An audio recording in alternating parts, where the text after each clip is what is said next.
Welcome back to another Askari Cast. My name is Rod Van Blake, author of the Ancient Illumination series as well as Yombani Chronicles. I am joined by Jocelyn Short. Hello. She's a concept artist and illustrator who has created her own series. And what do you got out? It's the art book for bearers. An art book, Show it Bears off. Compendium. It's real. I did it. It is awesome. I have it, so there will be links in the description of this episode when I drop it on Spotify, so that you can pick that up. She's holding it up very nicely for us. There we go, perfect. Right there, right there. And we are also joined by JP Jackson. Hey, everybody. He is another artist, writer, and educator, and he is also the illustrator on the Ancient Illumination graphic novels, the Yombani Chronicles comics. He also has two of his own series, Growing in the Garden, which is a STEM educational comic series, and Eve of Insurrection and Eve of Reclamation, which is his own comic series. Once again, there will be links in the description of this episode if you're interested in any of our creative endeavors. And today we're talking Splinter Cell. I know it's been a while since we've been together to chop it up about some creative things, so this is a joy. And we're talking about Splinter Cell Deathwatch, which is streaming now on Netflix. It's an animated series. Did you guys see how many episodes there are? I should know. It's 8 plus. Yes, it's 8. It's 8. Good to go. We're keeping this discussion to the first 2 episodes. I've played the very first Splinter Cell game years and years and years ago, and then kind of fell out of touch with it.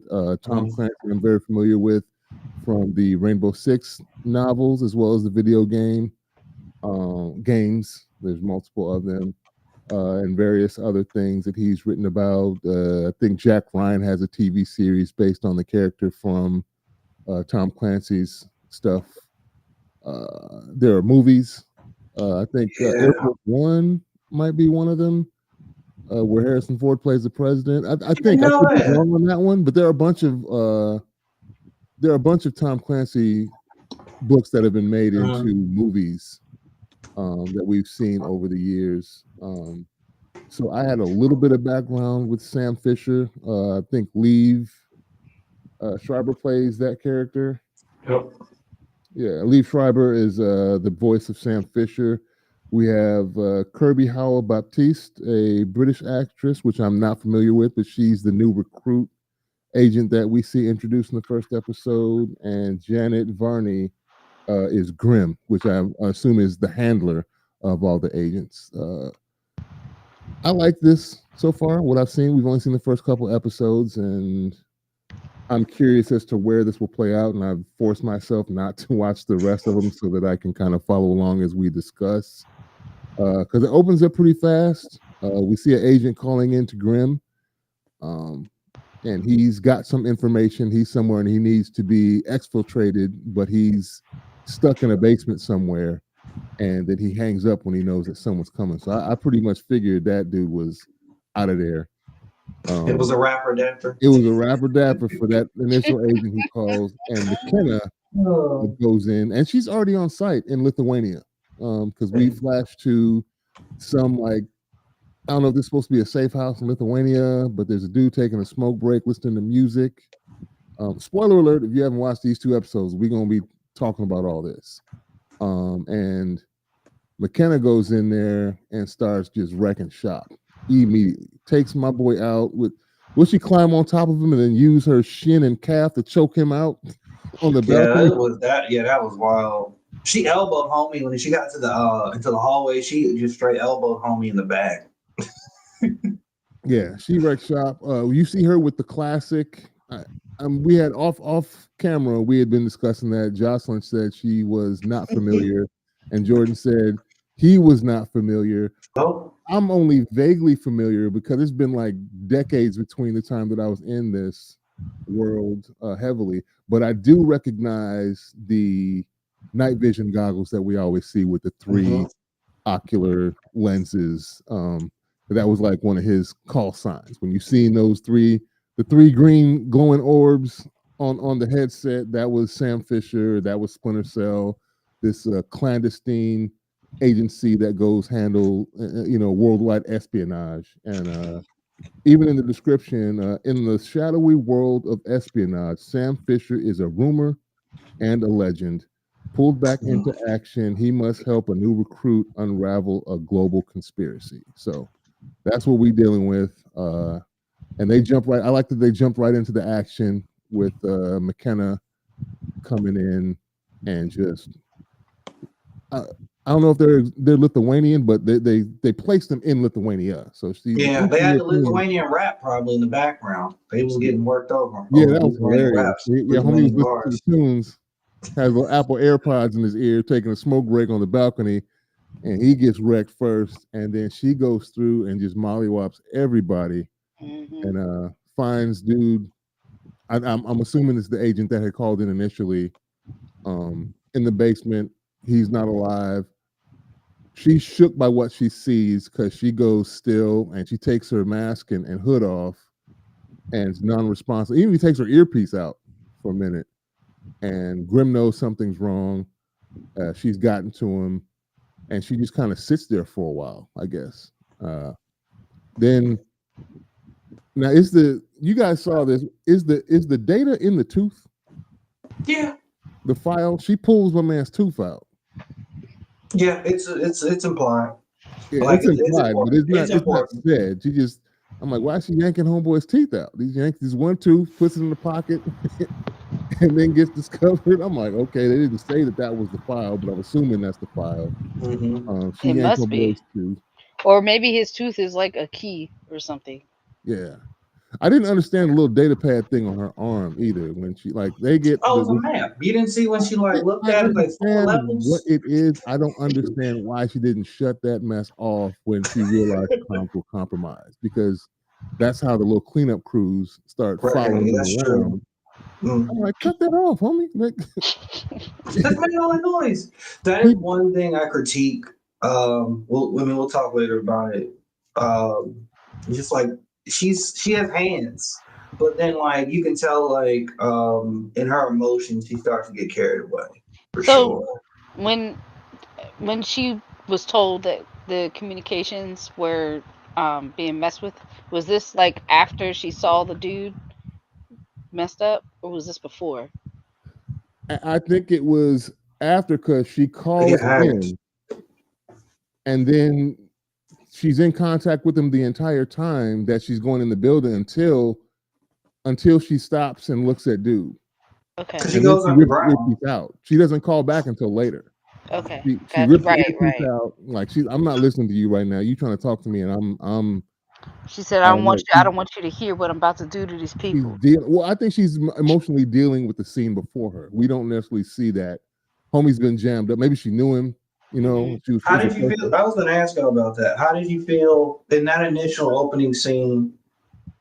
Did you sense that this character had a romantic relationship with this person, or just they were close? I thought it was more like a comrade kind of situation. Gotcha. Like, I don't know if you guys have read Why the Last Man, like that comic. Oh yeah. Yeah, but kind of like it felt like possibly it could have been like that relationship between like the main character and like the woman. Not necessarily how it ends up, at the end of that comic, but how their relationship was just them kind of working together, close proximity, probably for some extended amount of time. Yeah, this wasn't a stranger, I don't think. Yeah, to her. She knew this person, and that's why you get the reaction that you get, to the point where she's not even trying to talk to her handler. Like, I don't need to listen to you right now. I'm gonna take this earpiece out and deal with this. And I like how it kind of unfolded after that, where she snatches the tooth and decides to go upstairs. Like, I'm going to take care of everybody in this spot. She briefly sees the bearded dude. I don't know what his name was, and it doesn't really matter because he don't make it past the next episode. So I thought at first he was going to be one of the big bads, and then when I saw him get taken out, like, oh well, he ain't it. Because he makes that phone call and then walks off, and that's how she able to get into the room. Yeah, she was sitting there behind him, and he leaves. He finished doing whatever he did to homeboy because he's got blood and stuff dripping from his hands, and then yeah, she sees the aftermath of that. Dude leaves. She grabs a tooth, goes upstairs, and then everybody watching the soccer game is about to have a bad day because she just starts socking people in the face. I like that brief moment where they kind of turn. She opens the door, and they all turn They just around look like I like, just hey, look I'm like, who are you? nobody said like, "Who are you?" Like nothing. Who are They just you? sat there and stared at her, and then she breaks the silence by socking homie in the face. Would look like some brass knuckles or something. I Yeah, really And she. appreciated that how that went. I was like, we don't need words right now. It's nothing to say. It's on Yeah, site. It was like it's a wrap. It was just like sit even down. when she was in the basement, when she was high, like when she was kind of, she intentionally kind of misdirected the three guys that walked in, and then she throws a scalpel at one dude. And he kind of backs up and then says ah, and then and then she slides in and just starts knocking everybody out. I'm like, it's a wrap. Yep. So when she goes upstairs and has that stare off, I was like, yeah, she's really pissed, and this ain't gonna go well. yeah, and she didn't Um, get touched until she got oh upstairs. yeah, oh It, yeah. it was cool what they showed some of the action and then left some of it to your imagination because then they just show you the TV screen The and soccer then blood game. splatters on the TV screen as different blows and blades are being swung. And it's not until after the fights are over that you realize she says, "I'm hit." And then when she tries to call somebody, uh, the communicate comms are down. Mm-hmm. Their organization is getting hacked, and so they had to shut everything and pull the plug. So when she tries to call afterwards, there's she can't talk to anybody, so she has to make her own way. And I think Well, it's they called her on Joanne. the payphone. Yeah, she has to Very make her way to the Matrix payphone style. later. But that's what the other Grim is talking to someone, and they say, well, if she's still on her feet, she'll know where to go and what to do. Like there are protocols in place even when comms are down. Mm-hmm. And she hops a ride on a train, kind of temporarily patches herself up and lets you take some painkillers, and then falls asleep on the train with one of those Halloween nightsticks that you have to crack. She cracks a little green light and lays down the train, and then jumps off the train in the middle of the snow, and then breaks into a car and finds her way. It wasn't communicated very well how she finds her way to Sam Fisher's house. Like she knew that was where to go. Um, I can see that. I can see that. yeah, Oh, like but she did give her. Grim did give her They gave her coordinates. coordinates. So no, she okay, had yeah, got coordinates. it, Remember, got it. like, can Yeah, you remember? She asked her if she can remember the coordinates. She's like, I got you. And yeah. Okay, then that's how she got on the train, and then was able to find Sam. It's Um, impressive too. They said because when they said it was like 49 minutes to the yeah, destination, I was I like, was this like, is good wild. lord, she gonna survive? She counting. She's just looking at her watch, ticking on time. I was like, yo, this is wild. I Okay. thought it was interesting on the train scene where like she falls asleep, and then we also kind of cut away to Sam. We cut away to this old bearded guy. it was a juxtaposition. I like the juxtaposition. Exactly. I like that. Because initially it was funny. You know, I actually had to like really focus on the scene just because like I think they cut away to Sam. Sam is talking to somebody else, right? He's talking to a guy named I think we're gonna find him Douglas or something, who seems to be higher up than him. Um, and initially I was trying to figure out who like the guy Douglas looks like Sam, how I recognize him from certain games. He's kind of bald. So I was like, is that Sam or is the other guy Sam? And I was like, oh, the younger guy with the dark hair is Sam. And I was like, oh, okay. I have to now be like, all right, this is who these people are. Because in the Yeah, games, I'm used to seeing Sam look a certain type of way. yeah, It's like close cut, 5 o'clock shadow. So I was like a little lost. But then I was like, but the way they did that scene was really cool because the way they shot it, they see Sam in his present day falling asleep, and then it cuts away to like his younger version. So I was that was like a big kind of giveaway, like, oh, they're the same person. So yeah. And we have this. They have some scenes with this displaced company. With the two siblings, yep. and I think Douglas or one of his partners is the father that had these two kids because they keep showing family portraits of that dude, and then we get the black and white pictures of Sam's flashbacks. It looks like the same dude with the lineup beard and Mm-hmm. hair that's in the family pictures for this rich company that's having a board meeting. But yeah, McKenna finds her way to Sam's spot. She crashes into one of his barns. He hears my boy is living a retired life. He's got these cows on the farm. He got his his little mismatched eyed dog that's with him, making tea and eating dinner. He's like, I'm no longer in that life. And they make that very clear that he's like retired. And even they comment that he's been out of the game for a long time. He's not going to help. What's going to make him? And Grimm's like, I don't know. He doesn't have a choice, which is odd because like obviously he has a choice. He can just not do whatever it is you have to do. He retired. He's out of the game. But yeah, she finds her way there barely. Like she passes out and crashes into his to Jocelyn's point. Like, is she gonna make it? Like she barely makes it. She rolls in, crashes into the barn. He goes out and picks her up, and because she cut her little wristband smartphone thing on. Oh yeah. They followed her there. Matter of fact, they've got a drop team in the air as we speak. That as soon as that thing is cut on, they jumping out the plane. And this is the one thing I really don't get about a lot of these shows and things written this way. When you need a cleanup crew for the cleanup crew, at what point as a minion do you look at the aftermath and go, nah? Well, that's video game logic, right? Yeah. I feel like that's incorporated video game logic into a show. You gotta have a cleanup crew. You always gotta have a cleanup crew. You gotta have nonsensical NCP thugs that are relentless. You got the crew that kills people, and then you got the cleanup crew that cleans up the mess left behind by the crew that kills. But then in this show, it seemed like you needed a cleanup crew for the cleanup crew because, like, they came through the house where McKenna left and seen that. Because remember, he had said send the cleanup crew there because he had killed the agent, and they had to go back and see that the people that they left there were killed. The cleanup crew was killed, and that tooth was missing. When they, snooping around, they found out that someone. She's like, "Who's the tooth fairy?" And I'm like, yep. And so then homegirl with the blonde hair. Yeah. She was like, "Who's the tooth fairy? Who took the tooth?" And now you alerted them that there's something up with the tooth. And then they find out where she's going, and somehow he left the tracker on the scarecrow in Poland. So how did they get to his? When he went to the bar, when he told the dog Kaiju, "I'm going out for groceries. Do you need anything?" He was solo and he didn't have that thing. How did they know to find him there? But I guess because the facial recognition software found him.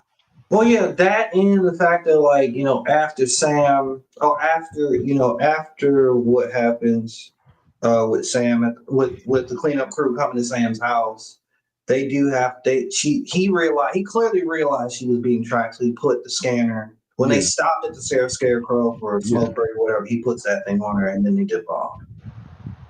But the setup was nice. I gotta say, I like the action in this show. I like that's my prerequisite for most people that know me. That's my prerequisite for most things you want me to watch is ass whooping. It's got to be present. If it's a romance, I'm cool. You can't have me 2 hours full of romance. Got to be some ass whooping in there somewhere. Then we can go back to the mainline story.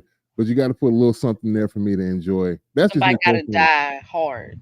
So somebody got to get socked. Something, Somebody got to get hit in the mouth. Yeah, somebody got to hit in the mouth. Something. Full excitement. Yeah. And they have that plenty in this show. And they are very brutal with it. They are stabbing necks and breaking necks, stabbing people. Like he threw a scalpel in home. Yeah, throwing blades at people's head. It just seems like a common thing.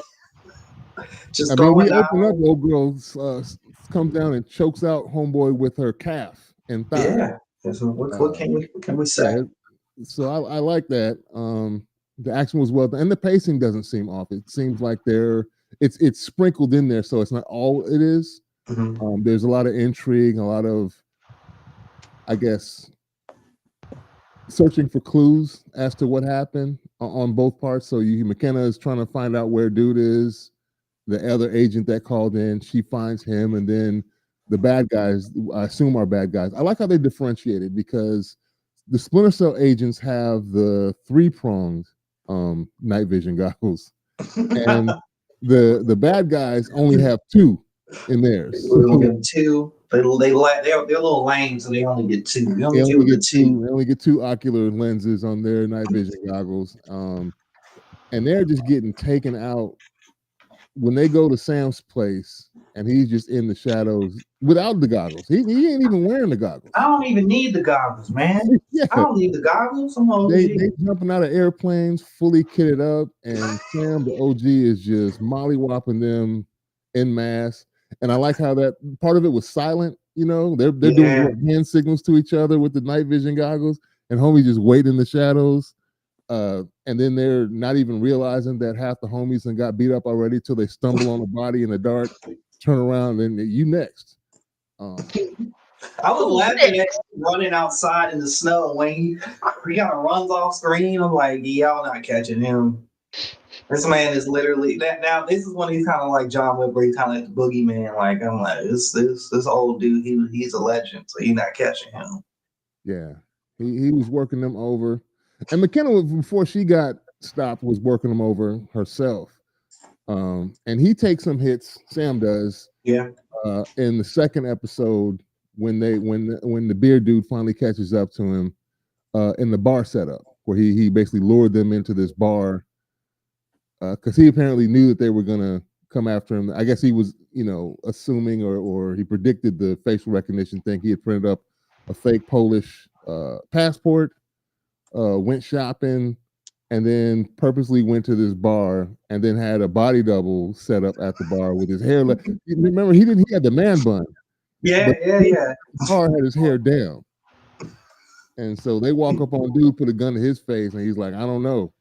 And they get to, he's running around taking everybody out that's supposed to be circling him. You see old girl, the blonde that you mentioned, takes up position in the building across the way with a sniper rifle. And she's shooting her own people. It was mean. I was like, yo. I'm like, this is wild. I was locked in at this port. Like, very much so. Like just because I feel like I'd never really, and to be fair, I don't consume that much action stuff, but I feel like I hadn't seen a sniper scene where they were sniping as quickly as she was. Like she was like on it. She was like, sometimes there's like periods of rest or waiting and trying to get the right shot. I just felt like it was happening so quickly. And I was like, this is intense. Like it was so many close calls where she almost got him. Like truly. I just feel like I've watched a lot of sniper scenes and like they missed the dude by kind of a lot. Yeah. She was a little too rushed for me because that's why homie was able to see the red dot and then move homie in the way. Oh yeah, use him as a body shield. Yeah, that was crazy. Kicked and then tossed him. And then she had him pinned down briefly. They kept him moving from the building, and then he found his way out anyway by dragging the body with him, and then went downstairs, left the building, and got into fisticuffs with the bearded dude that tortured the initial agent. Like I said, I don't know his name, but it really don't matter because he doesn't make it out of this second episode anyway. So obviously he wasn't that important because they killed that character off. We don't know. Have you guys watched ahead? Because I have not. No. I have. What do y'all want to ask? I'm not gonna spoil it, but okay. I'm not spoiling nothing. So I don't know what this. Grimm says whatever the information McKenna has, it's big, and Sam's like, why should I care? The usual stuff that we get from storylines like this, the old disgruntled retired secret agent that's done a lot of filth for y'all, and now you calling him back, out of retirement. He done had to burn his farm down. He had the quiet life, so he's heated now, and so you done made me come out of bed for this, and I gotta get back in the game. But yeah, we don't know what this information is or how they get it off the tooth. That's a flash drive. There's a flash drive in that tube somewhere. It's something. It's an SD card in the tooth. I bet it. I bet y'all's SD card, man. That's gonna have to be a small SD card, like a micro SD, a micro, a nano SD card. A nano SD is that futuristic technology. Yeah, put it in the tube. They got to find out what this information is. I don't know the significance of this displaced company, but they clearly show, I think, that the guy in the picture, the father of the two, they have this board meeting that they're trying to kick out Diana Shetland, and her brother Charlie. His brother named Charlie comes in because he just turned 21, and upon his 21st birthday, he inherited some of the shares in the company. So combined, they're now majority shareholders. So they were trying to fire her, but now they can't do it because brother and sister team up together. And I clearly see these pictures in the background look like the dude when we see these black and white Sam Fisher flashbacks to him talking to, I'm guessing, another agent. And when he gets injured, needs to be basically, he's like a field medic and sews him up after he got tore up. That looks like the same guy in these flashbacks, these family photos. Yeah. The dad of these two characters, Diana and Charlie Shetland, that are now gonna. They're. You think they're nefarious? Yeah. Like as I was Yeah. watching this, I'm like, I feel like that was something that I think my brain was naturally connecting. Like I was wondering if the Shetlands like own their own kind of shadow organization, or were they paying the bearded brown dude to like and the blonde haired white girl who's a sniper? Like I was speculating, are they in charge of them? Yeah, I Like don't know. are they like a paid mercenary team or something? So I was trying to figure out like, all right, are the Shetlands the Shetlands do they need that file back? So because they kept mentioning their name, Grimm kept mentioning their name, so I immediately was like, okay, they must be controlling them, trying to get this like tooth back because they may need some information off of it. And looking here at the cast, Kif Vanden Heuvel is credited with being Douglas Shetland. So yeah, that Douglas that Sam knows from the past is the father of Diana and Charlie Shetland. Alex Lee plays Charlie, and Carrie Walgren. Apologies if I'm brutalizing y'all's names, but those are the voice actors for Diana Shetland, Charlie Shetland, and Douglas Shetland. So yeah, they're all tied together somehow. I just don't know whether I'm assuming because kind of their attitudes make them seem like they're nefarious. The twist is that they're the spawn of one of Sam Fisher's old partners, it seems. So I guess that'll be a twist to him when he discovers who's behind everything, if they are in fact behind all the bad stuff that's going on. We see he's just kind of carrying her around for a while, for a lot of till the end of the second episode. She's still unconscious after he dragged her out the car, kind of fixed her up, hooked her up to a little IV machine. The dog is kind of watching over her as he's going back and forth. Then he put a pistol by her. You remember that part where like she was still asleep and like, here, like, you need this for comfort. Don't put this pistol in case somebody comes back here before I get here. But he goes to some safe house in Gdansk, Poland, where he needed to know a code to get into, and he had some weird like statue that had like a facial recognition scan that opened up a different compartment. So I'm assuming not anybody can just walk up in there. So unless it's one of their own that's been a turncoat or something. So I think she's pretty safe for the moment. And of course, we've already gone through. They've left the device they were tracking off in a cornfield somewhere on a scarecrow, so they should be all right. But I guess he was being safe, or having a backup plan to give her the pistol. And when he comes back after the fight with the second cleanup or third cleanup crew, after he comes back from that, she has a pistol on him, talking about, who the F are you? And then he's like, dinner first, talk later, which is the title of the second episode. And then she sits down and she's like, so you're Fisher. So they know of each other. And then she had, I guess, a vision of what she thought Sam Fisher was. And he's like, well, I'm defying expectations. And so they kind of end on that note where she's woken up, she's kind of patched up, she's made him identify himself, and she realizes he's American. She has a British accent. So it'll be interesting to see how this team up goes for the next 6 episodes and see, because I like the action so far. I like the animation. You two are the artists. What did you guys think about the art style and everything? I think it's I'll pretty let cool. Jocelyn go first. I think it was pretty cool. I think it showed the action pretty effectively. I'm trying to think what type of animation style, like, is this called like a specific style? Like, was this rotoscoping? I'm not sure if this was No, I roto. don't know. It's just done by French animators. That's all I do. Okay. It was done by French Animation Studio. They, I like, I it's always on because I don't know what to call this style because it's not anime, but but I also associate it with a certain particular style I see from French animators. But Yeah, I'm it's not like sure what it good. was. It's good stuff. If I think if Eve of Insurrection was a TV show, it would probably I would like it to be done in this style, but just the Okay. colors turned up a bit. You Because said I with the think color turned up? yeah, the colors can turned up a bit. Like black people skin needs to be a little more vibrant. And the palette I think in the series is very muted, but it's going for realism, so it looks good. I think overall it's like the animation. They do a great job with like fight scenes and stuff. So I think this is really good. Um, like stylistic, like I love it. It's dope. Yeah, I liked the style. I thought it was effective. I feel like the tone of it was, very noir, and I feel like they nailed that. So I liked that. Yeah. I liked a lot of the action. Some of it I don't think we get to see. I think it was a stylistic choice. Specifically with the first house where she goes upstairs to the guys watching soccer. Mhm. We see the first couple get hemmed up, and then after that, it's just basically assumed as we're seeing we're shown blood splatter, arms swinging, knives waving back and forth.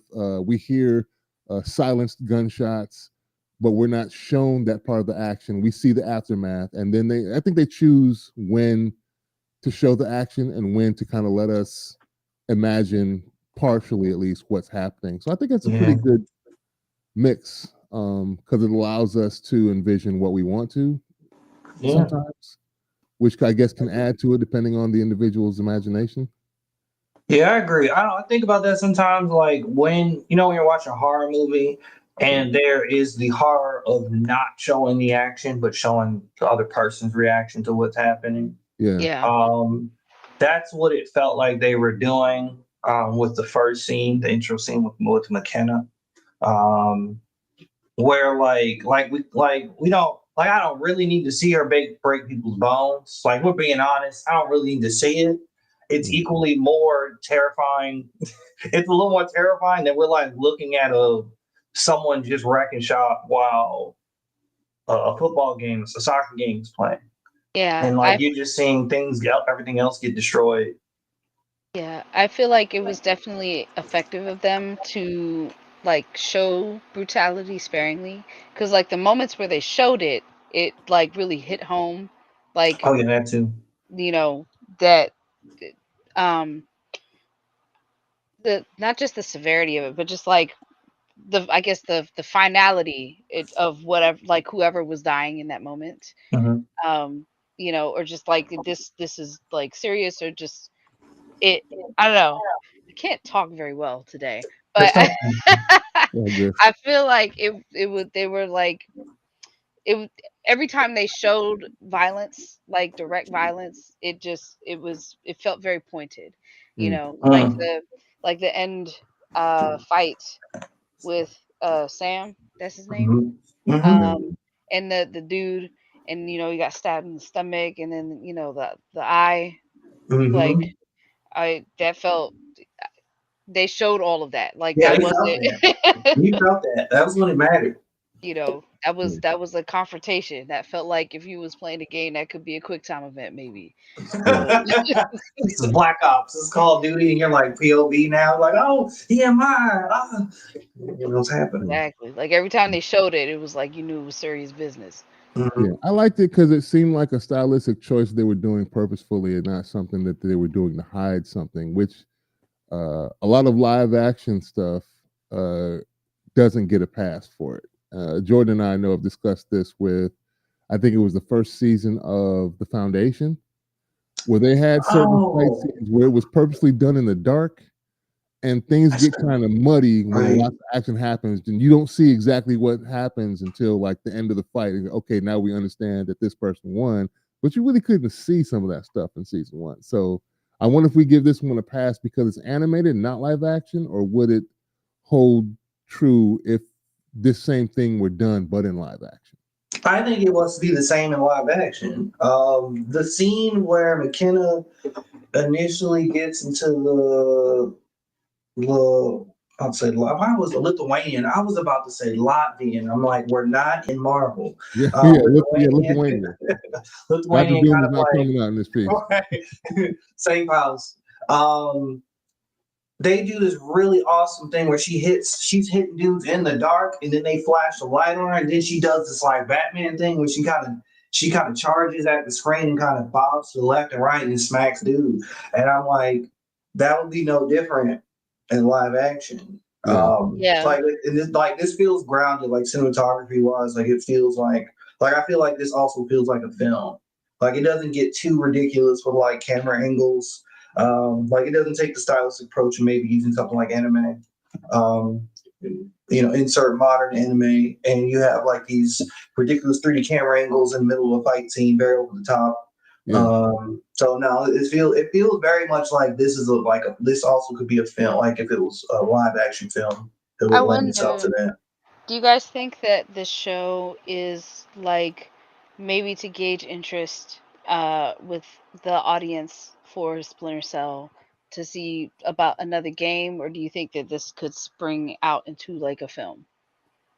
I think it could go either I way. They're think probably you're going to right. try and decide how much chatter builds around the show, and there's probably already something in the works that's on the back burner anyway. Because like we were discussing off camera, you were saying you saw there was a gap between like 2013 and 2020. There's been various games that have come out, and even they've added him as like DLC for other games just to drop, a member berry. Like here, remember Sam Fisher from Splinter Cell? Let's drop him over here so that you don't forget in case we want to, use that again. We'll have the platform to do so. So I think it could go either way. Movie is possible, but nowadays with how expensive things are, I don't know if that's going to be the play. Although uh, games can be just as expensive as movies nowadays with the Very Yeah, true. production. So that Very is true. now true. That is Especially, I feel like the way that you have to go about making them. You gotta hire the stunt people. You gotta do the motion capture stuff because it would be motion capture for yeah, sure. well, All of that, you know.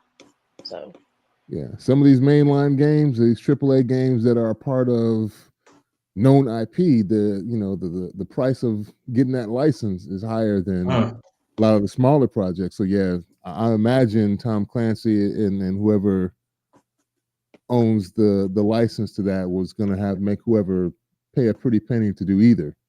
Oh, you want another game on your system, or you want another film, or live action film? That's going to cost, and then that comes with getting some prominent names attached to it, as well as the studio willing to risk the money up front to have it produced, and the marketing for it and advertising, everything you're going to put into it to hope for a big box office turnout or a big pre-order for the game numbers to justify producing it. So I'm sure all that's going to come into account. But yeah, I think this is just this is the fishing. They're just throwing this out there to see what bites, and I think mhm. it can go either way with either a film or another game. And yeah. most people would be into it, I think.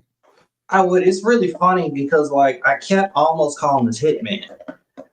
Just because because like literally the last time I played like as a kid, so like I used to go to like a daycare and like um the woman that ran daycare, her sons had like all these dope PlayStation 1 games. So I was like watching them play Resident Evil, Splinter Cell, Final Fantasy 7.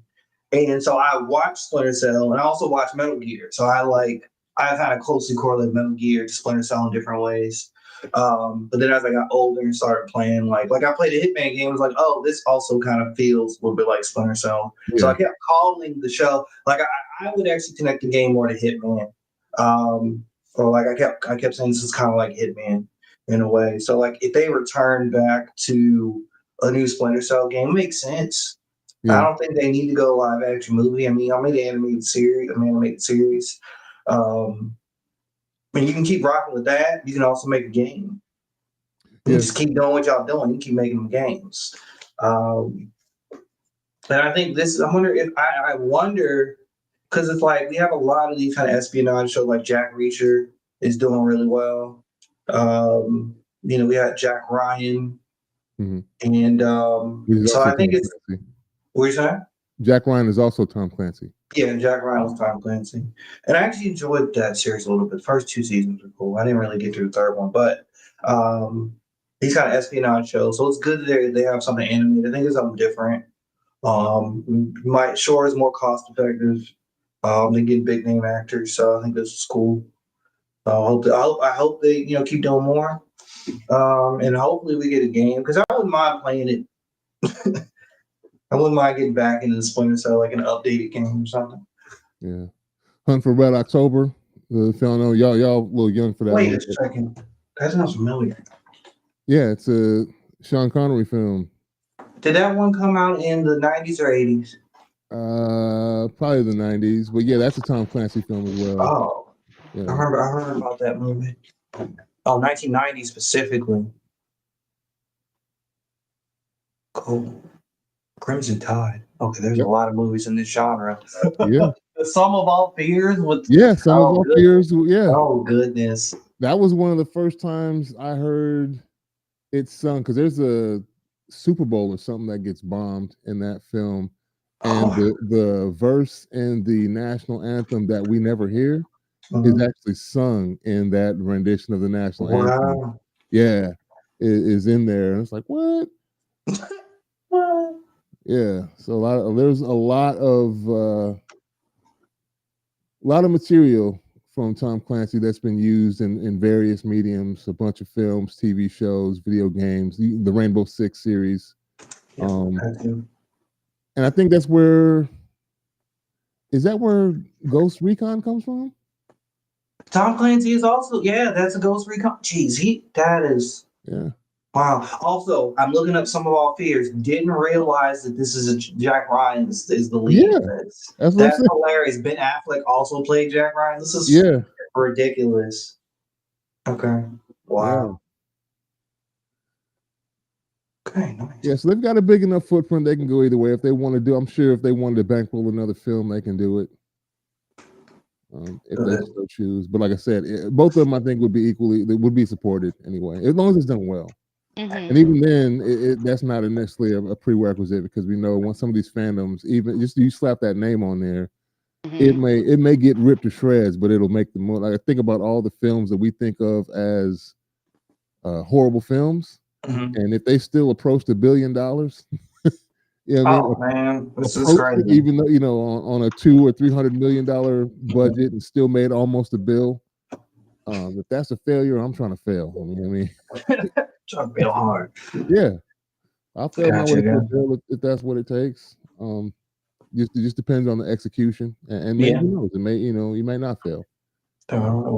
Backing. Did you speaking of, have you heard any reception about how people people's reception to the show? Not initially, but the user reviews on IMDb have it at a 6.8, and a lot of these reviews are basically not satisfied with it. Oh, okay, interesting. Yeah. I was happy there was a black woman. Just Why is the title of it. Just Why? Haters. I was happy there was a black woman Splinter Cell agent. I think that was, for me, that was like a big kind of like reveal. I kind of like visually noticed, I'm like, they don't show the agent's race initially, but they show her build. So I figured she was a woman. But when she took her mask off, I'm like, wow, surprise, surprise. I'm like, yeah. And she got hands. Yeah. I don't like that they just call them all agent. Everybody's the same. They're like officer. Would you just call someone officer the whole time? You wouldn't identify who it was? Agent. Agent, are you there? Damn, we can't say their names. Can't call up. I mean, I'm so used to, Metal Gear Solid, Snake. When he gets quiet and something's wrong, they always say Snake. They identify him at least by a call sign or something. Yeah. Call sign's important. But yeah, no, that was a really cool reveal, and I think that it's I don't know, it's just an interesting foil, like not just like the fact this is a black woman, but like her personality and like how she moves is like different. Like it becomes a foil for Sam and later in the story where as things progress. Um, but no, it was cool. I was relieved of that. I was like, yay, this Hoping is this plays fun. out well too. I guess we'll get to see with the last 6 episodes. So if we're doing 2 episodes per pod, then we have 3 more episodes more go to get to the end. And I hope it's worth it. Hope the writing doesn't fall short at the end, and that the action stays on par with what we've got in the first two, and we get more. Obviously, we get more clues, and hopefully, get these storylines answered, so we don't have any loose ends. Or they may be, if you're going to sequel bait us by giving us resolutions to what you have at least in this series before introducing another set of conflicts. Anyway, appreciate you guys taking the time out of your day to discuss these things with me. We've got 2 lurkers, haven't had any comments in the chat, but I appreciate you all taking the times out of your day to listen to us chop it up about these things. We will see you all next week. See you later. Peace. Peace.